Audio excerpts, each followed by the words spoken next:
Alright guys, Touch Rabbit here today, recapping day 1 of CWL Fort Worth, and well, I cannot believe some of the matches that I saw yesterday. I didn't get to watch all of them, but I watched at least like the first 3 quarters, I guess I could say. So I'll go through all of those today, all the matches that did happen, and some of the crazy storylines that developed that I wasn't expecting to happen, and I'm sure a lot of the fans weren't expecting to happen. The biggest of which, of course, in the title of this video, OpTic Gaming are going to be starting the bracket play tomorrow from the losers bracket, and we're going to go through today exactly how all that happens. So like if you enjoy it, subscribe if you are new, as always, on the brink of 10k, and let's get right on in with it. So to some degree here, I'm going to go through these series chronologically. I'll also put some clips on screen from time to time, I believe. And yeah, so the first match is really 100 Thieves versus EG. This was an interesting one considering Kenny got a crazy 1v3 in map 2. EG nearly brought back a 5-2 comeback all the way in their very first match, but 100 Thieves closed it out 3-0. 100T didn't look incredibly convincing in this one, and we'll see how exactly that affected them later on, because OpTic aren't the only surprising team to start from losers bracket, let's put it that way. Midnight versus Splice was a relatively close series. It was a 3-2 in favour of Splice in the end.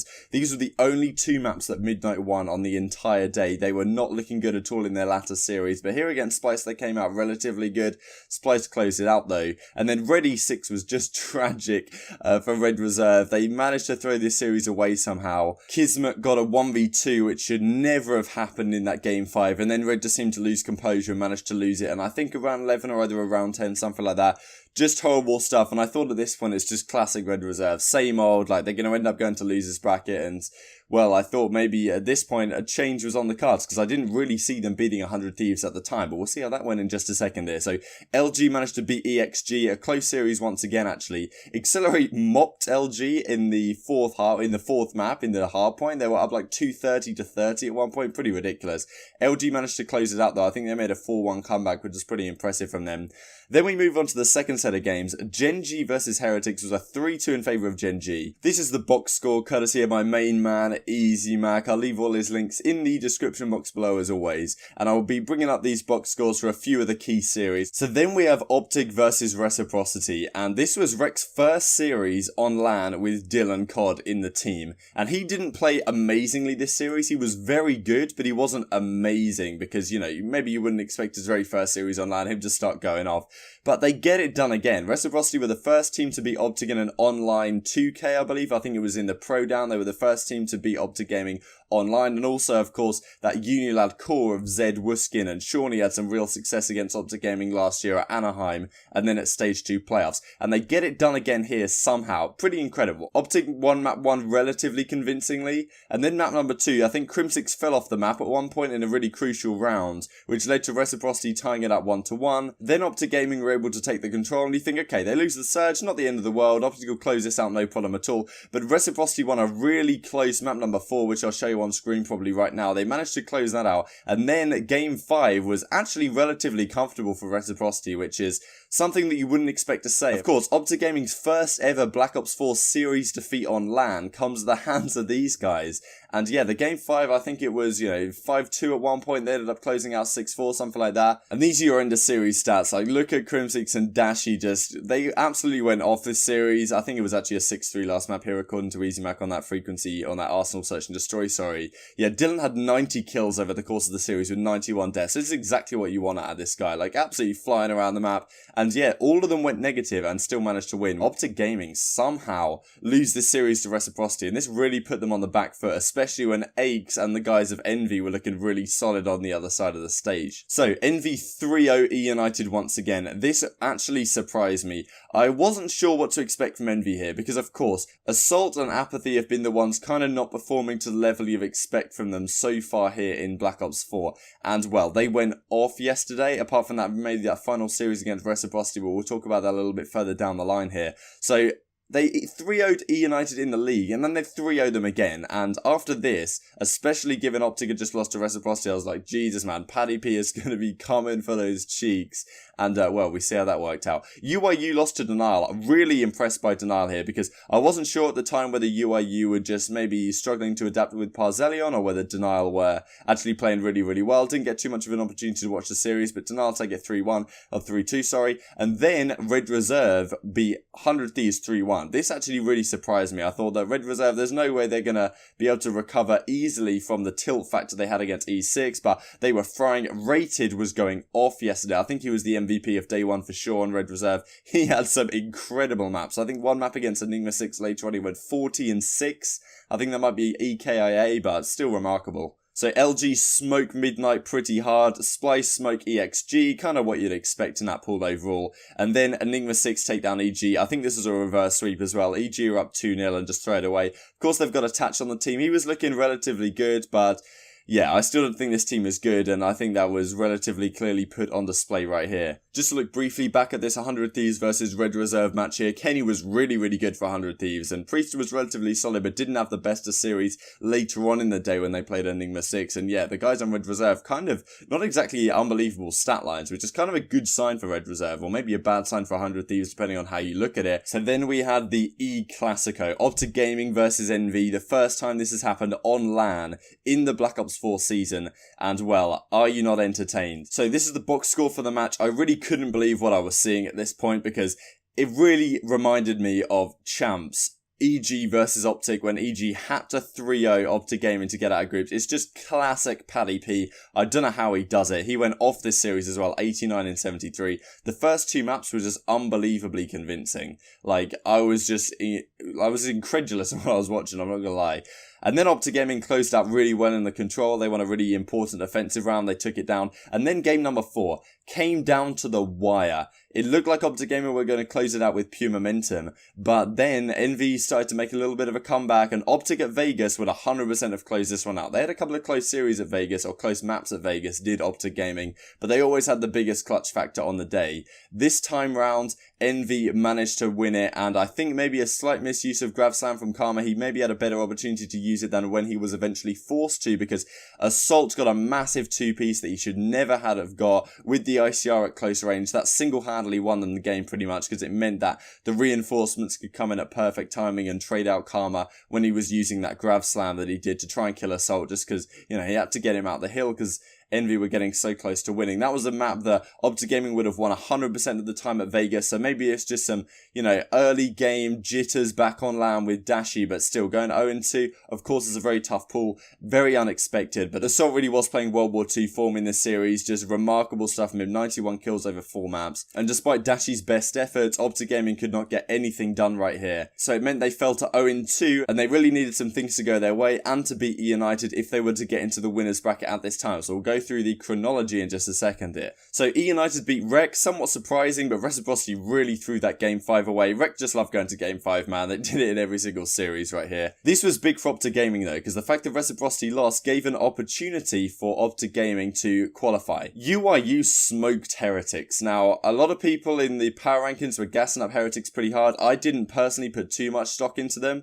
We'll have to see how it goes down the line here, but UIU dealt with Heretics pretty damn comfortably in this series. Then we have Genji smoked Denial, and rather remarkable considering Denial had a really, you know, close back and forth with UIU. They actually managed to beat them. Genji looking incredibly good, I'm not going to lie, with Envoy. They look even better than they did before. Yes, they did lose a Search and Destroy to UIU later on in the day, but oh my god, like, Envoy is frying. This team looks very, very scary. Splice beat LG 3-1 in the next series. This was the match for the top of the pool. Classic had a really horrible series, but yeah, Formal and Gunless, just what you'd expect out of them, but Splice still get the better of them. Temp had a fantastic series as well, and Accuracy playing a lot better. When I talked about my you know, players to watch, I guess, I was thinking, you know, one of my honorable mentions was Accuracy, whether he could get back to the kind of form that he was playing at Vegas, where he had a 1.08 KD. Guess what KD has this series? 1.08, baby, and Splice closed it out. So 100 Thieves take down Enigma 6 3-2, but we'll go through exactly how that played out in the pool in just a second here. Then Red beat EG 3-0, and this was a big deal because, yes, 100 Thieves did manage to close out on E6 with both searches, but it just wasn't enough. As you can see right here, 100 Thieves ended up falling to losers bracket. Red Reserve topped the pool, Enigma 6 second, 100 Thieves in third. Now you might look at these map percentages here and say like, why 100 Thieves third? But it goes to map count between the teams. So you can ignore all of these matches with EG over here and just say, okay, well 100 Thieves, they lost 3-1 and they lost 3-1, they won 3-2, so that's a 4-5 overall record. And Red Reserve, for example, were a 5-4 overall record, and Enigma 6 were a 5-5. So 100 Thieves are the worst map count between the tied teams, which means that they are in third, which means they go to losers, which is very surprising indeed. So Midnight got crushed by Accelerate in their series, and then OpTic just pretty much mollywopped in eUnited. Like, Karma just had a 2KD this series, Dashi had a 1.4, Krim had a 1.4 as well. Yeah, pretty unbelievable stuff. 250 to 144, 6-5 in the search, and then pretty much crushed them in control. So eUnited not looking good at all. You know, if Arcetes is going double neg basically, and well, Clayster as well, you know something's wrong within this squad. And yeah, they're in losers as well. I would not be surprised if they make a change after this event. Simp is roaring on the bench. So that now left it all down to Envy versus Reciprocity, whether OpTic could qualify. If Envy won this series, then OpTic would make it through, basically. If Reciprocity won this series, then Reciprocity would be the ones making it through alongside Team Envious. Now, this was an incredible match because Rec went up 2-0 very quickly. We're going to talk about the throwing accusations in just a second here. But Envy went down 2-0. They brought it back to game 5, and then they lose in a round 11. Just remarkable. Dylan went off this series. Like, they pretty much crushed him in the first couple of maps, did Reciprocity. But yeah, Envy battle all the way back, lose in a round 11. I think Assault maybe choked his Tempest a little bit. Hook went absolutely off this series, but the rest of the guys that had been performing very well in Apathy and Assault, and even Aches, weren't playing as well this series as they had done earlier on. This was kind of what you'd, I don't know, not expect out of Envy, but, you know, Hook and City going off, the rest of the guys kind of struggling, and them losing the series in a game 5 is basically traditional for this Envy team. The fact they managed to get those fantastic results before game 5 earlier on in the tournament against OpTic Gaming and eUnited, of course, did spur them on, of course, to end up qualifying here. So Heretics lose to Denial and Genji beat UYU. Let's have a look at the pools. So this is how it ended up playing out. Because that series was a 3-2 in favour of the guys of Reciprocity, another round 11, they go game 5 in every single one of their series. OpTic Gaming were forced down into losers here. And I want to touch on the throwing accusations. Crimsix tweeted this, it's not my screenshot, I took this off Reddit somewhere. But yes, effectively Crimsix is implying that Envy threw. I don't know if he's doing this like sarcastically towards the fans that were suggesting that, or whether he's saying it legitimately. Anyway, this is Hastro's response, and yeah, pause it if you want to read it real quick. And this is Aches' response, and I think it's ridiculous to claim that they might have thrown this game. Of course, they were very likely to already have qualified before this series begun, and therefore they probably weren't going into it with as much heat as Reciprocity were, knowing that they had to win to even qualify to get into the winner's bracket. So I don't think it's a matter of throwing in the first couple of maps, it's more of a matter of maybe they came out slow and Reciprocity was super hot. To claim that they were trying to throw when they win 2 maps and then lose in a game 5 round 11 is, well, you know, just look at yourself in the mirror for a second. It's not Envy's fault not to throw the game. It should have been OpTic's responsibility to win the couple of series that they had on the table for them to take, and they didn't manage to do it. And the fact that Envy lost this series means that they're going to play Red Reserve in round 1 of the winner's bracket, where they could have been playing Enigma 6. So arguably, winning this series would have been pretty important to them, getting an easier matchup, I guess you could say, going into winners round 1. So this was how the pool turned out. OpTic Gaming and eUnited are going to go straight to losers. We'll look at their matchups in just a second here. I literally had this pool flipped in its head. It's quite remarkable. Splice LG is about as I expected, but Midnight were just tragic. I didn't expect 100 Thieves to make it into losers as well. Usually it's Red Reserve getting on the negative end of these map count situations, but it's 100 Thieves this time, and that's really tough for them. Gen G may be favourites for this tournament right now because they looked super strong in their pool. Okay, maybe not the deadliest pool overall, and Heretics had a really tough time of things, and they're going to be going to losers, but Gen G and Denial going straight onto the bracket. Impressive stuff. So this is our championship bracket for day 2. Gen G, LG, I think I'm going to favour Gen G there. Reciprocity, Enigma 6, going to favour Rec. Splice, Denial, going to favour Splice. Red, Envy, I don't know how to call it. I guess I should favour Envy, but they are such an inconsistent team. You don't really know what you're going to get from Envy. I guess the same from Red Reserve. That's a coin toss for me. Accelerate Heretics is a losers bracket match. I guess I favour Heretics there just about, but Accelerate honestly have been looking stronger so far this tournament. 100 Thieves eUnited is a really tough first round match. UYU versus Midnight, and then OpTic Gaming EG. So OpTic Gaming should have a relatively easy starter through this bracket, but whether they can make it all the way to the grand final is very unlikely indeed. So their tournament opportunities may have already gone down the drain. Let me know all your thoughts on this in the comment section below as always. Thank you guys so much for watching. Like if you enjoyed, subscribe if you're new, and I will see you next time.